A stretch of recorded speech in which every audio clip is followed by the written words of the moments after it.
네, 우리 지난 시간에 우리 C3, C4, 그리고 캠 식물에 대해서 이름 정도만 소개하고 넘어갔던 것 같아요. 얘네들이 왜 C3, C4, 그리고 캠 식물이라고 불리게 되었는지. 질문. 대면 논술형 평가는 지금까지 진도 나간 내용 전체에 대해서 문제를 푸는 건가요? 네, 맞습니다. 우리 지금까지 진도 나갔던 내용들 있죠? 그 내용들에 대해서 문제 나올 거니까 그거에 대해서 논술하시면 되는 거고요. 수행평가 형식은 약간 선생님 같은 경우에는 그런 평가를 좋아합니다. 뭐지? 그 어떤 자료 주고 그 자료에 대해서 이제 본인이 알고 있는 내용 바탕으로 해석해 나가면서 쓰는 거. 그런 내용 좋아합니다. 그리고 보통은 다 정답, 과학 논술 같은 경우에 사실 다 정답이 있죠. 우리가 일반 인문 논술이 아니고 수리과학 논술이기 때문에 정답이 있는 거라서 공부를 조금 미리 하긴 하셔야 될 거예요. 아예 백지 상태로는 아마 문제를 쓸 수 있는 게 없지 않을까 싶어요. 그래서 공부를 하시긴 하셔야 된다는 거. 그거는 미리 말씀드립니다. 그래서 이제 공부를 쌤 유튜브에다가 올려놓는 거 아시죠? 거기 보시면서 혹시 좀 조금 이해가 안 가는 내용이나 그런 거 있으면은 조금 찾아보시면서 공부를 하시면 좋아요. 네, 그래서 우리 C3 식물과 캠 C4 식물과 캠 식물에 대한 내용을 한번 살펴보겠습니다. 자, 일단 광합성을 하는 진핵 식물들은 여기 읽어볼게요. 켈빈 회로를 거쳐서 CO2를 직접적으로 편입하여 첫 번째 안정된 3PG를 생산하기 때문에 C3 식물이라고 이야기합니다. 왜냐? 탄소가 3개로 구성된 그런 물질이 가장 먼저 CO2가 고정되는 물질이기 때문에 그래요.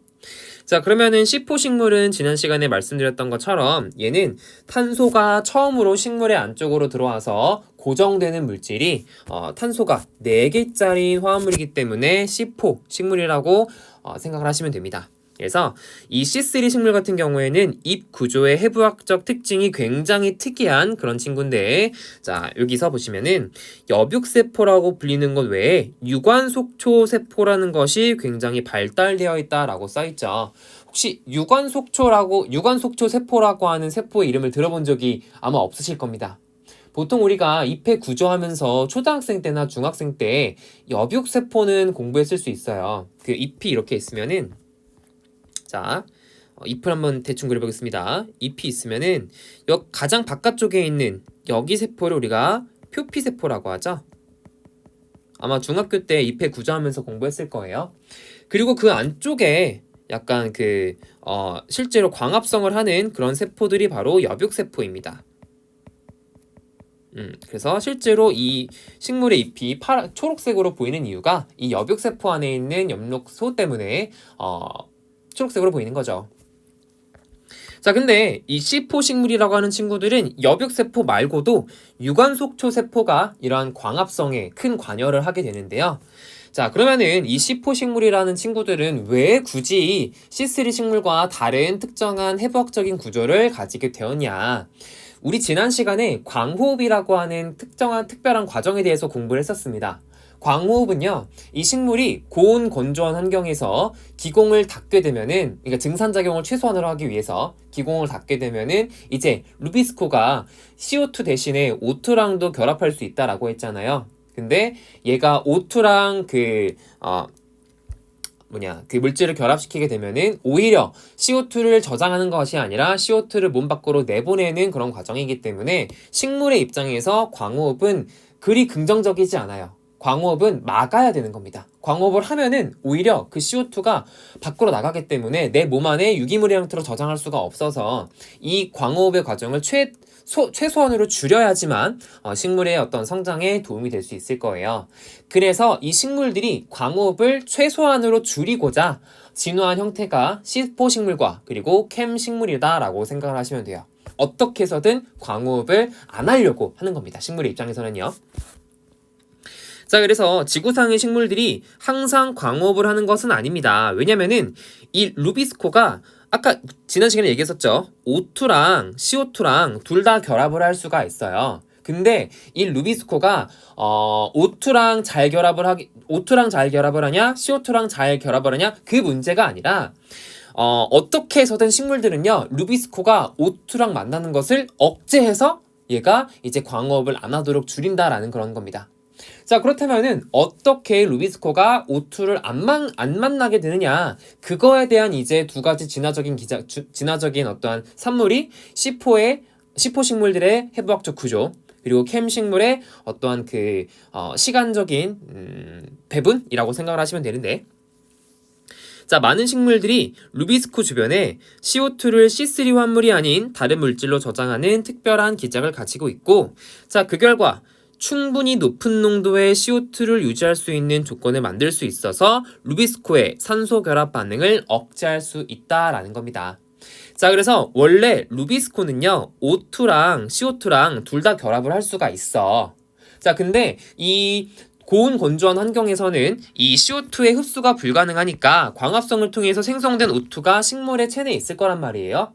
근데 그게 있게 되면 광호흡을 통해서 이 O2가 이제 CO2로 변하게 되면서 내 몸 안에 있던 탄소가 나가게 될 건데, 그것을 최소한으로 억제하기 위해서 나는 O2는 최소한으로 배제를 하고 이 CO2를 고농도로 유지하게 되면은 루비스코가 O2랑 결합하지 않고 CO2랑 결합하게 되면서 정상적으로 안 반응을 하고 포도당을 만들 거라는 얘기예요.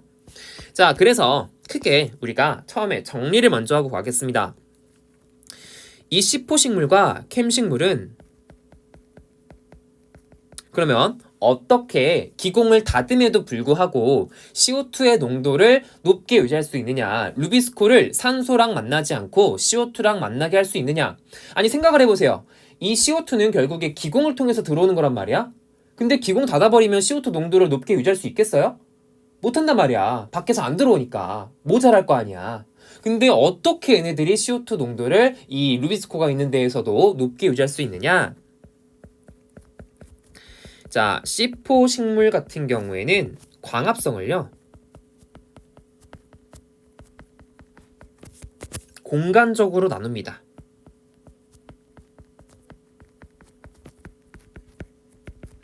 그리고 캠 식물 같은 경우에는 이 광합성을요, 시간적으로 나눠요. 자, 지금 이게 무슨 말인지 잘 모를 겁니다. 자, 근데 곧 설명을 들으시면은, 그래서 얘네들이 이 루비스코랑 CO2랑 잘 결합을 할 수 있게 하는구나 라는 거를 아실 수 있을 거예요. 보겠습니다. 자, 먼저 C4 식물이라고 하는 녀석은 기공을 통해서 CO2가 식물의 몸 안으로 들어왔을 때 그 CO2가 어떠한 효소에 의해서 가장 처음으로 바뀌는 물질의 탄소의 개수가 몇 개이기 때문에 C4 식물이라고 불렸어? 몇 개?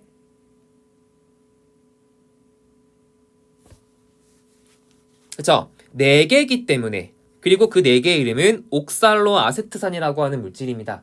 그래서 이 친구의 이름이 C4 식물이에요. C3 식물 같은 경우에는 기공이 이게 처음으로 들어와서 이 CO2가 기공을 통해 처음으로 들어와서 처음 만들어지는 물질이 탄소의 개수가 3개인 누구였죠?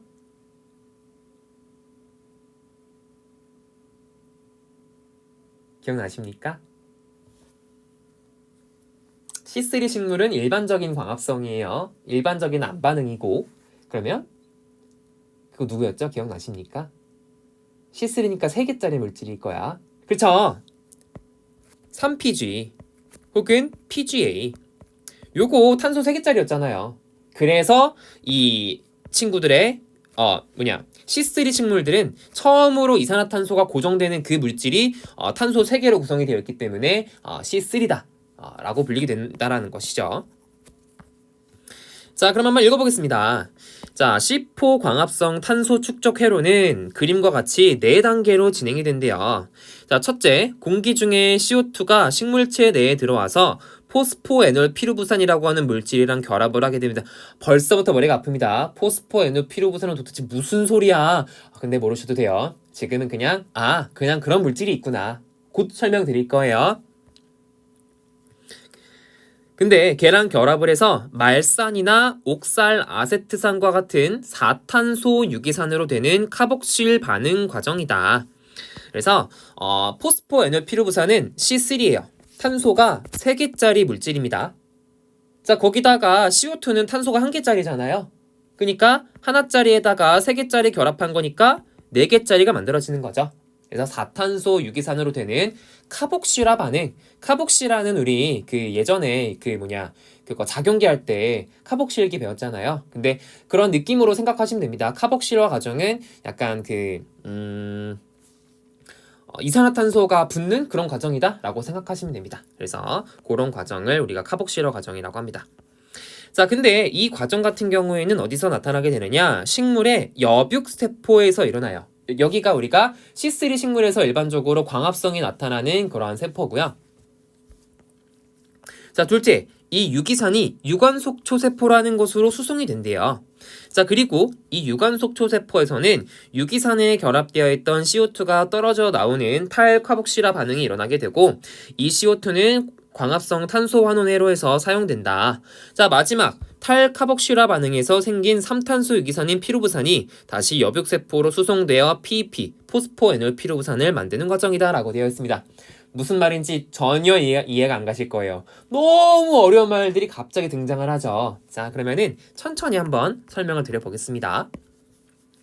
일단 얘들아, 요거를 이해하기 위해서는 일반적인 그 광합성을 하는 식물들이 C3 식물이에요. C4나 캠 식물은 고온 건조한 환경에 특이적으로 진화한 친구들이고, 일반적으로 여러분들이 우리 주변에서 볼 수 있는 친구들 대부분의 식물들은요 C3 식물들입니다. 자, 걔네들의 잎의 모습이랑 이 C4 식물들의 잎의 모습이랑 한번 비교를 해볼게요.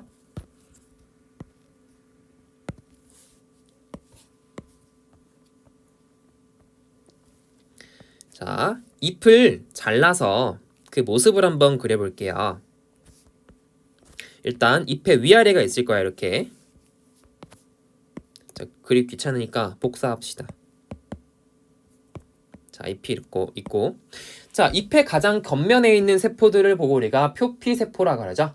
겉표자에 쌀피자를 써가지고 겉을 둘러싸고 있는 세포라고 해서 표피세포라고 합니다. 이렇게 대충 그릴게요. 그림이 중요한 건 아니죠.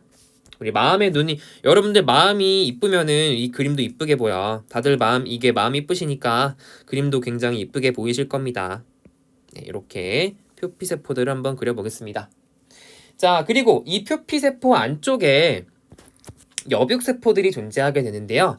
일반적으로 너네 햇빛이 잎의 위에서 와요? 아래서 와요? 너무 당연한 물음이겠지만 잎의 위에서 오죠? 이렇게 햇빛이 위에서 이렇게 쏘기 때문에 광합성을 잘하는 그런 세포들은 잎의 위쪽에 있어야 될까? 아래쪽에 있어야 될까? 당연히 위쪽에 있어야 될 겁니다. 그래서 일반적인 C3 식물에서는요, 광합성을 할 수 있는 그런 세포가 엽육세포인데 엽록체가 있는 세포들이에요. 엽록체에서 광합성하는 건 아실 겁니다. 자, 그래서 이 엽록체가 있어서 광합성을 할 수 있는 엽육세포들이 이 잎의 위쪽에 다닥다닥 붙어 있어요. 이런 식으로 엽육세포라고 불리는 세포들이 여기서 광합성이 일어나는데 잎의 윗부분에 다닥다닥다닥 붙어 있어요. 조금 징그럽습니다. 자, 그래서 이런 모습들도 있고, 그리고 꼭 여기 다 붙어 있어야 돼? 그럴 필요는 없어요. 잎의 어딘가에 있기만 하면 됩니다. 그래서 그냥 도중에 둥둥둥둥둥둥 있는 그런 세포도 있어요. 근데 어찌 됐던 간에 얘네들은 다 엽록체가 있어. 그래서 초록색이야. 그래서 얘네를 보고 우리가 뭐라고 하냐, 엽육세포라고 이야기하는 거예요. 다른 말로 잎살세포라고도 합니다. 어쨌든 여기서는 광합성이 일어난다라는 거예요. 광합성이 일어난다라는 것은 뭐가 있다? 엽록체가 있다는 뜻이겠죠. 여기서는 엽록체가 있다. 자, 그리고 얘네가 엽록체가 있기 때문에 우리가 알고 있는 명반응이랑 안반응이 있죠. 명반응, 안반응 둘 다 하나의 엽록체 안에서 나타나는 것이기 때문에 여기서 다 해요. 얘네들은. 이 하나의 엽육세포 안에서 명반응도 하고 안반응도 하고, 우리 다 틸라코이드랑 스트로마에서 명반응, 안반응 일어나는 거 아시죠? 그래서 일반적인 C3 식물은 이 엽육세포 하나하나가 명반응, 안반응 풀로 그냥 누구의 도움 없이 그냥 풀 세팅으로 다 그냥 할 수 있습니다. 그리고 나서 이제 얘네들이 만든 포도당 같은 것들이 있을 거 아니에요. 그런 것들을 이제 잎에서만 쓰면 되니? 안 돼. 결국에 식물 몸에 광합성 못하는 부분도 있을 거예요. 거기도 근데 식물의 몸이잖아. 그러니까 걔네들도 쓸 수 있도록 얘네들이 만든 어떤 양분들을 수송을 해줘야 될 겁니다. 그래서 그거를 수송할 수 있도록 식물 줄기나 잎에는 중간 부분에 물관과 그리고 채관이 존재하는 거 이미 배워서 알고 계실 겁니다. 초딩 때 배웠죠, 우리. 뭐 쌍떡잎 식물, 외떡잎 식물, 뭐 물관, 채관 그런 거 공부했잖아. 그래서 그 물관과 채관이 잎의 중간 부분에 이런 식으로 있습니다. 대충 한번 그려볼게요. 대충. 그림이 안 이뻐도 여러분들은 이해해 주실 거라고 믿습니다.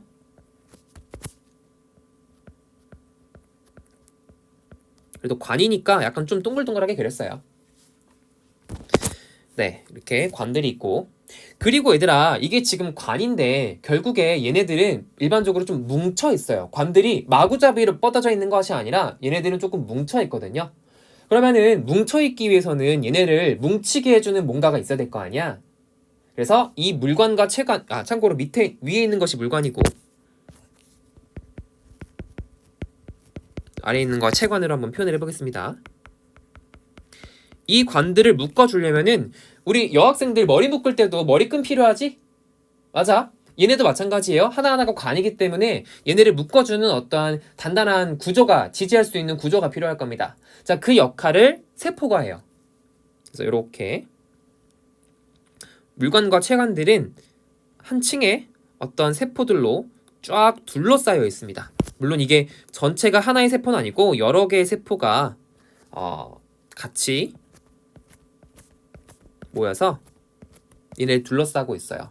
그래서 하나의 관처럼 이렇게. 이거 그림 좀 이해 가니 얘들아? 오케이.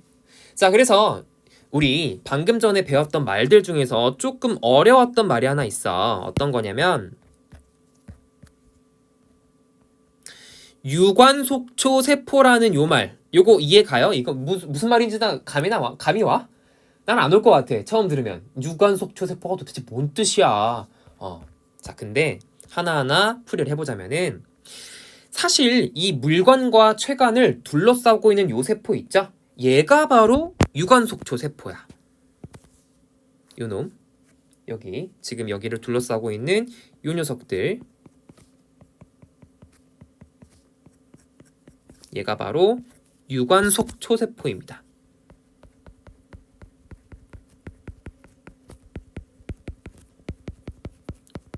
근데 사실 이거를 이렇게 읽으면 안 된다.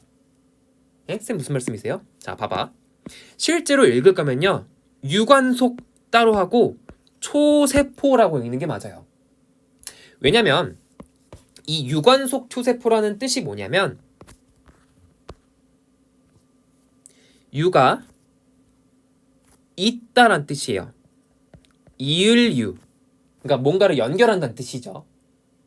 그리고 관은 물관과 채관, 대롱관자예요. 즉 어떠한 관들을 잇는다라는 겁니다. 그리고 속이라는 뜻은요. 이거 한자가 너무 글씨가 너무 큰가? 속은 묶다란 뜻입니다. 묶을 속자예요. 속박하다. 묶을 속자예요. 자, 그래서 이 유관속이라는 거를 한글말로 풀이하잖아? 그러면은 이게 무슨 뜻이냐면요. 너네 혹시 그런 얘기 들어봤을 거야. 관다발 조직이라는 얘기 들어봤어요? 그 관다발이 유관속입니다. 이거 관다발이에요. 그리고 이 관다발이 바로 물관과 채관을 통틀어서 관다발이라고 얘기하는 거죠. 관이 다발로 있으니까. 다발이라는 것은 한 개가 아니라 여러 개란 뜻이죠. 자, 그리고 됐어요? 그리고 이제 뒤에 부분을 해석을 하겠습니다. 초라는 것은 한자로 무슨 뜻이냐? 감싸다란 뜻이에요. 감쌀 초.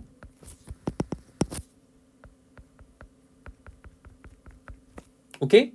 그러면은 이제 해석을 해봐. 유관속이라고 하는 것은 결국에 관다발이야. 물관과 채관이야. 물관과 채관을 모하고 있는 세포란 뜻이에요. 감싸고 있는 세포란 뜻이에요. 진짜 직독직해죠? 지금 보시면 모습이 이 물관이랑 채관을 감싸고 있잖아. 유관속을 감싸고 있잖아. 관다발을 감싸고 있잖아. 그래서 유관속 초세포라고 우리가 부른다라는 거예요. 그래서 이런 식으로 유관속 초세포는 그런 뜻이다라는 겁니다. 이해하셨죠? 이 친구의 이름이 유관속 초세포. 네, 그래서 이렇게 한번 그려보고 이 친구는 일반적으로 C3 식물의 잎의 구조가 되겠습니다. 그래서 C3 식물은 이 여백세포가 전부 다 뭐하냐? 광합성을 해요. 여기서 명반응이랑 안반응 다 일어납니다. 켈빈에로도 여기서 하는 거고 뭐 틸라코이드에서 이제 물의 광분해도 다 여기서 하는 거고 여백세포 개별해서 그냥 싹 다 해요. 물관이랑 체관이랑 유관속 초세포는 별로 그냥 하는 게 없고 그냥 물질의 수송과 그리고 여기서는 단순히 유관속 초세포가 어떠한 그 지지의 역할만 합니다. 물관과 체관이 흩어지지 않고 묶일 수 있도록 지지의 역할만 한다라는 거예요. 광합성에 어떤 큰 영향을 미치지 않습니다. 괜찮아요? 광합성은 다 누가 한다고 얘들아? C3 식물에서 광합성은 다 누가 해? 누가 알아서 해? 빨리 얘기해줘. 그치? 여백세포가 다 한다라는 거야. 유관속 초세포 안 해 얘들아. 여기서는 전혀 쓸모없어요. 광합성에는. 알겠지? 알겠지? 나 지금 강조하는 이유가 있어 얘들아. 자, 그 다음 이번에는 C4 식물의 잎의 구조를 한번 보겠습니다. 자, 되게 신기하게 생겼어요. 자, 우리 아까 복사해 놓은 거 표피세포 그대로 가져오겠습니다. 자, C4 식물 잎의 구조를 한번 볼게요. 아이고. 마찬가지로 얘도 표피가 이렇게 쭉 있을 거고요.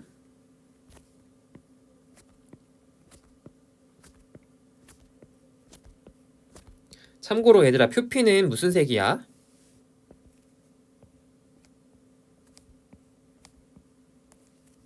표피는 무슨 색이에요? 우리 중학교 때 나와. 내가 애들 이거 가르쳐봐서 알아. 그 시험 문제도 냈었어요. 표피는 무슨 색이에요?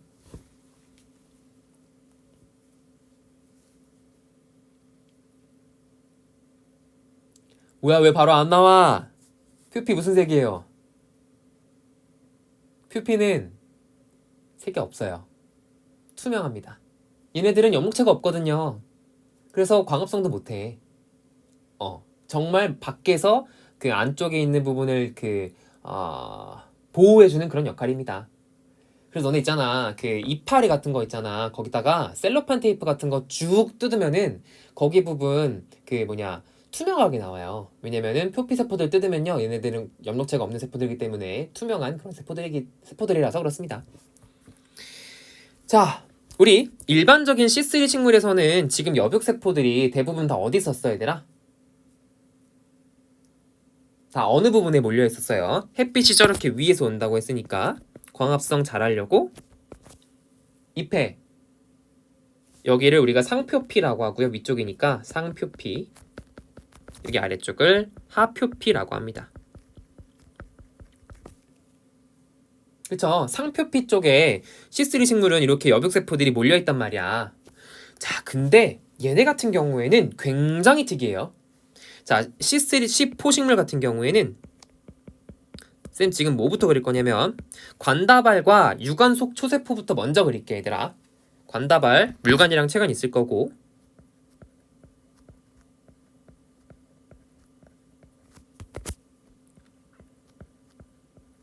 이렇게. 그리고 얘네를 둘러싸고 있는 세포를 보고 우리가 뭐라고 한다? 얘가 지금 관다발이잖아요. 관다발을 둘러싸고 있는 세포를 보고 뭐라고 한다? 그쵸? 유관속 초세포라고 했죠. 사실 말로 하자면 관다발 둘러싸고 있는 세포라고 해야 되는데 이거 말 너무 길잖아. 그래서 간단하게 유관속 초세포라고 하면은 관다발 둘러싸고 있는 세포라는 그런 뜻이니까 그렇게 부르시면 됩니다. 그래서 이 유관속 초세포가 이렇게 있어요. 이렇게 쭉 있는 거고. 그래서 이 식물에서 이 C4 식물에서 광합성한 거를 이 어디인가의 기관으로 보내주겠죠. 근데 여기부터가 이제 하이라이트야. C4 식물은 있잖아. 여백세포가 상표피에 몰려있지 않아요. 오히려 어디 몰려있냐면 자, 쌤이 지금부터 여백세포를 초록색으로 그릴 거야.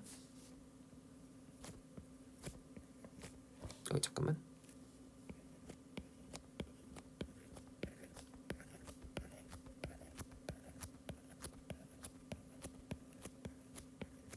아, 쌤 좀 징그러운데요? 어쩔 수 없어요. 아, 쌤 진짜 이렇게 생겼어요? 네, 진짜 이렇게 생겼어요.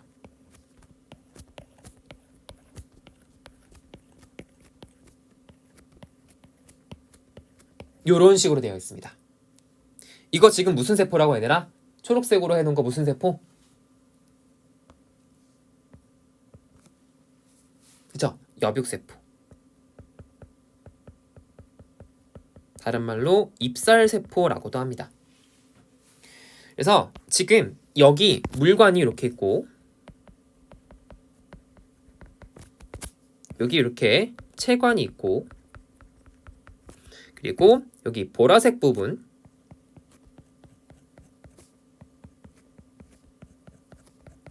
유관속초세포가 있으면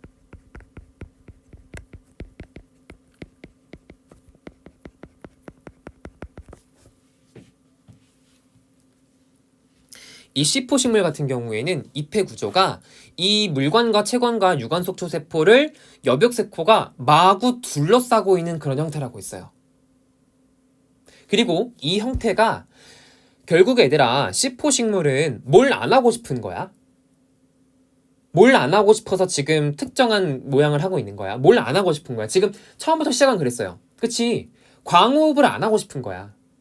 루비스코랑 산소의 만남을 최대한으로 줄이고 루비스코를 어떻게든 이산화탄소랑 만나게 하겠다라는 것이 이것의 목적이야. 광호흡은 식물한테 도움될 게 없거든요.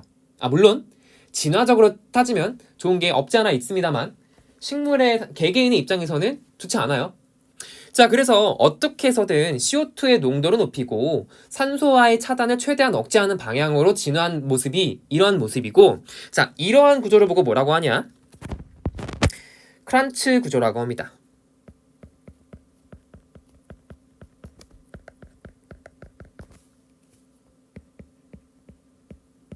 이렇게 생겨먹은 거 있죠? 유관속초세포와 물관과 체관을 여백세포가 마구마구 둘러싸고 있는 이런 형태 있잖아? 이런 형태를 보고 우리가 크란츠 구조라고 해요. 쌤도 자세히는 기억 안 나지만 아마 높은 확률로 이 구조를 처음 발견한 과학자 이름이 크란츠였을 거야. 아마도. 아니면 나중에 얘기해주세요. 아마도 그럴 거야. 그래서 이러한 구조를 할 수 있음으로써 이제 루비스코와 이 루비스코 근처에 이산화탄소의 농도를 최대한으로 늘리는, 농축시키는 그런 방법이 가능해진다라는 거예요. 선생님 그게 왜 가능한 건데요? 자, 지금부터 말씀드릴게요. 지금 어디를 확대할 거냐? 지금 여기 보시면은 여백세포랑 요 하나하나 다 뭐라 그랬어? 이거 다 여백세포라 그랬죠? 이거 전부 다 여백세포입니다. 요거랑 어디 부분을 확대할 거냐? 이 유관속초세포랑 여백세포랑 붙어있는 여기 부분 있죠? 쌤이 지금 분홍색으로 칠하고 있는 여기 부분 있죠? 여기 얘네가 이렇게 붙어있으면서 연결이 되어 있거든요. 유관속초세포 바로 옆에 있는 여백세포들은 연결되어 있어. 그래서 여기 부분을 조금 확대해서 그려보겠습니다. 여기 부분을 확대할 거야. 확대.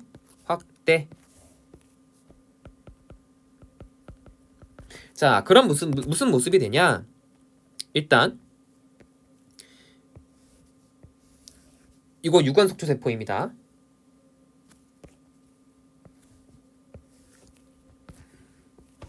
유관속초세포.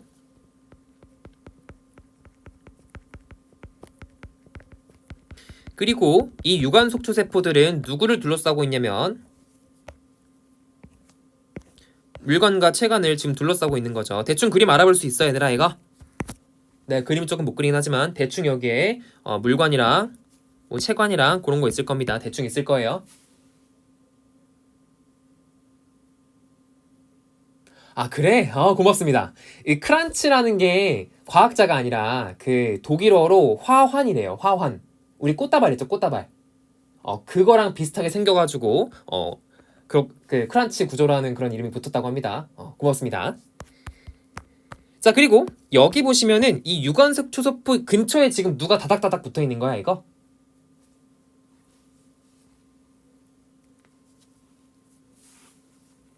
그죠? 여백세포들이 다닥다닥 붙어있는 거죠? 그럼 그것도 한번 그려볼게요.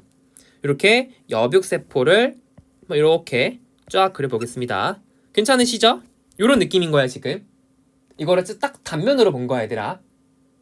자, 그러면은 우리 봤을 때 이산화탄소는 어디로부터 들어와요? 식물에서 이산화탄소를 흡수하는 곳은 어디로부터 이산화탄소가 들어오지 얘들아? 그죠? 기공을 통해 들어오죠. 기공은 보통 어디에 많이 있어요? 상표피에 많이 있어? 하표피에 많이 있어?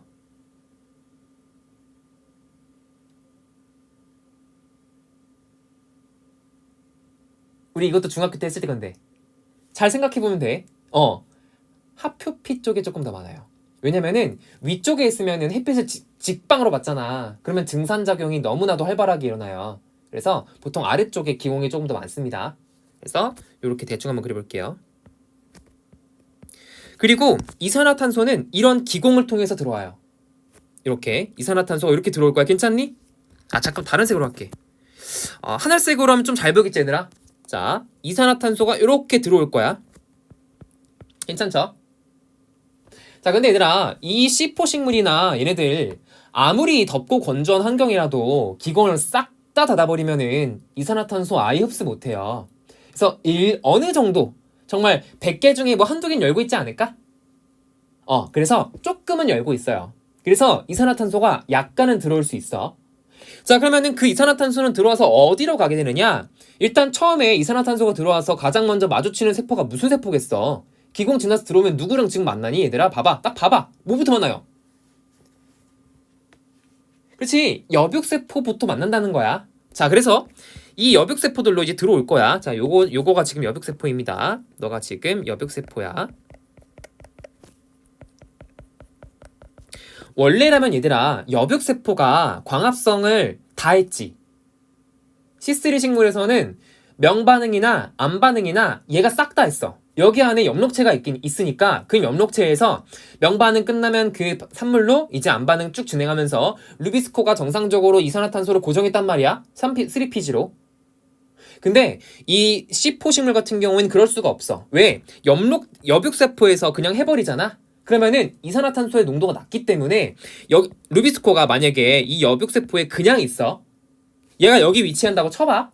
그러면은 여기 지금 기공을 다 많이 닫아버린 상태이기 때문에 이산화탄소가 굉장히 적게 들어올 거야. 근데 어쨌든 여기서 광합성하니까 내부에서 산소 만들어지겠죠? 그럼 그 산소들이 이산화탄소 농도가 너무 적으니까 이 루비스코랑 결합을 해서 광호흡이 일어난단 말이야? 그래서 이제 얘네들이 택한 방법이 뭐냐? 일반적인 C3 식물은 이 여백세포 안에 루비스코가 있어요. 암반응할 수 있어요. 그래서 산소 고정할 수 있어요. 근데 이 C4 식물은 루비스코가 여기 없어. 루비스코를 의도적으로 여백세포가 아니라 어디 갖다 놨냐? 유관속초세포에 갖다 놓은 거예요.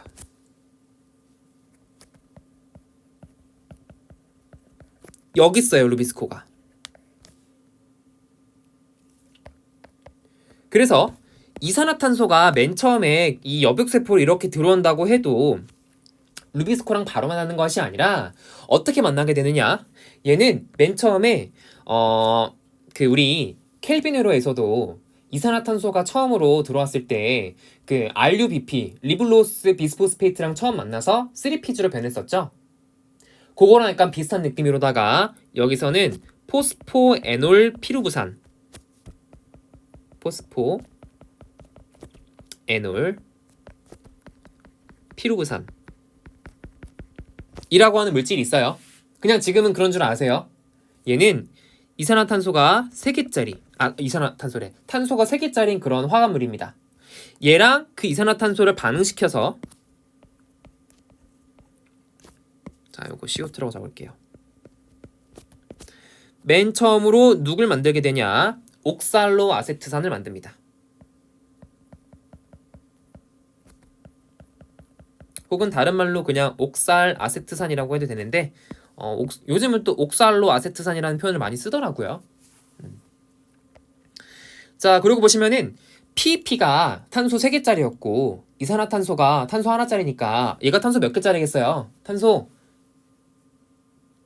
4개짜리겠죠. 그래서 C4. 그래서 이러한 식물들의 이름을 C4 식물이라고 이야기하는 겁니다. 이산화탄소가 맨 처음으로 들어와서 고정되는 그 유기물의 탄소의 개수가 4개짜리니까. 자, 그리고 얘는 거기서 1년의 과정을 통해서 참고로 여북세포의 여기 세포질입니다. 세포질. 엽록체에서 안 일어나요. 세포질에서 그냥 일어납니다. 들어오면은. 자, 그리고 이제 1년의 과정을 통해서 말산이라고 하는 특정한 형태가 돼요. 근데 얘도 마찬가지로 탄소는 4개짜리입니다. 자, 그러면 결국에 얘들아, 우리가 지금 하는 것은 뭐냐? 너네 결국에 식물은 광합성해야 되잖아. 그 광합성으로 만들어지는 물질이 뭐예요? 포도당 만드는 게 목적 아니야? 맞지? 루비스코랑 이 CO2를 결국에 만나게 해야 돼. 그래서 이제 어떻게 하느냐? 이 말산이 원래 C 4개짜리였잖아? 이 말산이라고 하는 물질을 유관속초세포로 옮기는 거예요. 그런 다음에 이 말산에서 이산화탄소 한 분자를 떼. 그러면은 이제 말산이 C 4개짜리였으니까 C 하나짜리가 나왔죠? 그럼 나머지 3개짜리 물질이 돼야 되는데 그 3개짜리 물질이 피루부산이라고 하는 물질이에요. 파이루베이트 C3입니다. 그래서 요거 하나짜리 3개짜리에서 총 4개죠. 그러고 나서 이제 뭘 하게 되느냐? 여기는 지금 얘들아 이 식물의 좀 안쪽이죠. 이게 여백세포들로 둘러싸여 있기 때문에 저 안쪽까지 산소가 들어올 방법이 없을 거예요. 자, 근데 이산화탄소 같은 경우에는 이런 식으로 다른 유기물의 형태로 고정시켜서 그 물질을 이동시키니까 이산화탄소가 기체 형태로는 못 들어와도 어떤 물질의 형태로는 지금 이 안쪽까지 들어올 수 있다라는 거예요. 루비스코가 있는 여기까지. 기체는 못 들어와. 이산화탄소 기체는 여기까지 못 들어와요. 근데 이거를 여백세포에서 특정한 유기물로 전환시키고 그 전환시킨 물질 자체는 그 안에서 이동시킬 수 있단 말이야. 그래서 여기 안에서 이제 이 말산 자체를 이 유관속초세포 안쪽으로 옮기게 되면은 이제 여기서 이걸 다시 풀어서 CO2랑 피루부산으로 변경한 다음에 이제 이 루비스코랑 이 CO2를 만나게 하는 거죠. 그러면 이 바깥쪽에만 이 안쪽에는 더 이상 산소가 들어올 수가 없어. 대신에 이산화탄소는 이렇게 특정한 물질의 형태로 들어오기 때문에 이 안쪽에는 굉장히 이산화탄소가 농축이 되어 있는 그런 형태가 될 거다라는 이야기입니다. 그래서 이제 여기 안에서 적당히 켈빈으로 돌려가지고 PGA 만들 거고 이제 거기서 적당히 포도당 만들 거고 그 포도당은 이제 물관과 체관을 통해서 일반적으로 설탕의 형태로 이동을 하게 되겠죠. 그래서 결국에 하고 싶은 얘기가 뭐냐면 하나만 더. 이 피루부산은 나중에 있잖아. 여기다가 다시 ATP가 한 분자 활용이 됨으로써 다시 포스포에놀 피루부산으로 변하고 다시 나중에 CO2 들어오게 되면은 그 친구가 다시 옥살로 아세트산으로 변하게 되면서 얘는 또 말산으로 변하고 얘가 유관속초세포로 다시 들어오게 되면은 또다시 이산화탄소만 내뱉고 그 이산화탄소는 안쪽에서 루비스코랑 안전하게 결합을 할 수가 있다. 그래서 정상적으로 광호흡이 일어나지 않고 암반응을 진행을 할 수가 있더라. 켈빈회로를 진행할 수가 있더라라는 겁니다. 그래서 어떻게 해서든 산소는 배제하고 이산화탄소만 몰래 옮겨오는 그런 느낌이라고 생각하시면 돼요. 산소는 안쪽으로 못 들어오는데 이산화탄소는 물질의 형태로 바꿔서 유기물의 형태로 바꿔서 억지로 운반을 하는 그런 느낌이다라고 생각하시면 되고 자 그러면 C3 식물과 가장 차이점이 뭐냐 C3 식물은 여백세포에서만 광합성이 다 일어납니다. 명반응이고 안반응이고 다 여백세포 하나에서 다 해요. 엽록체 안에서 다 합니다. 근데 이 C4 식물 같은 경우에는 원래 C3 식물에서의 유관속초세포는 아무것도 안 해요. 그냥 관다발을 묶어주는 지지의 역할만 하거든요. 근데 C4 식물 같은 경우에는 이 안반응을 할 수 있도록 켈빈회로가 실제로 돌아가는 루비스코가 위치하는 그런 그 광합성에 관여하는 그런 세포로 진화가 되었다라는 겁니다. 그래서 굉장히 중요한 사실이죠. C4 식물들이 어떻게 이 광합성을 어떻게 해서든 CO2를 농축하기 위해서 광합성을 공간적으로 나눈 거예요. 실제로 여기 탄소를 고정하는 거 탄소를 고정하는 것은 여백세포에서 하고, 그리고 우리 그 켈빈으로에서 세 가지 과정이 있었잖아요. 탄소 고정과, 그리고 또 뭐 있었어? 두 번째가 환원 과정이었죠. 그리고 세 번째로 RUBP 재생, 그런 단계 있잖아요. 원래는 그 세 가지 과정이 전부 다 하나의 세포 안에서 다 일어났지만, 여기서는 탄소 고정은 여기서 하고, 두 번째 환원과, 그리고 이제 뭐냐 RUP 재생, 그런 것들은 여기서 하고, 이게 광합성을 공간적으로 나눠서 진행을 하면은 얘네가 산소의 어떠한 그 존재가 있음에도 불구하고 이산화탄소의 농도를 고농도로 유지할 수가 있게 된다라는 그런 사실이죠. 네, 그래서 유관속초 세포가 이 광합성에 관여할 수 있도록 진화한 모습이 이 C4 식물이다라고 생각을 하시면 되겠습니다. 괜찮으신가요? 네, 조금 어려울 수도 있어요. 조금 어려울 수는 있지만 그냥 그런 느낌으로 받아들이시면 됩니다. C3 식물에 비해서 C4 식물은 어떻게 해서든 루비스코와 산소의 접촉을 차단하는 방법을 선택을 했다. 근데 그것이 여백세포로 꽉꽉꽉꽉 채워가지고 제대로 산소가 못 들어오게 하고, 이산화탄소는 여백세포 안에서 물질의 형태로 안에서, 세포 안에서 움직일 수 있게 한다 라는 것이 이 친구들의 특정한 그 진화의 방향이다라고 생각하시면 되는 거죠. 그래서 그런 느낌이고, 이거 다음에는 캠식물에 대해서 할 건데요. 캠식물 같은 경우에는 잎의 구조가 뭔가 특정한 것은 아니고, 얘 같은 경우에는 광합성을 시간적으로 나눠요. 낮에는 덥기 때문에 기공을 닫고 밤에는 기공을 열어요. 그래서 그 시간대에 특정한 그 시간적으로 이 켈빈으로를 언제 돌리냐, 뭐 그런 차이점이 있는데, 자, 그거는 우리 이제 다음 시간에 할 거고요. 오늘은 여기까지만 하고, 다음 시간 그러니까 다음 시간이 다음 주 얘기하는 겁니다. 우리 요거 다음 시간은 그 시간 드린다고 했잖아요. 그래서 그거 하시고 다음 주 한 시간 때 이제 나머지 캠식물에 대한 내용 하고, 거기까지가 우리 논술형 평가 시험 범위가 되겠습니다. 그래서 그렇게 하시면 돼요. 네, 그러시면은 요거는 여기서 마무리하고요. 녹화 잠깐 끄겠습니다.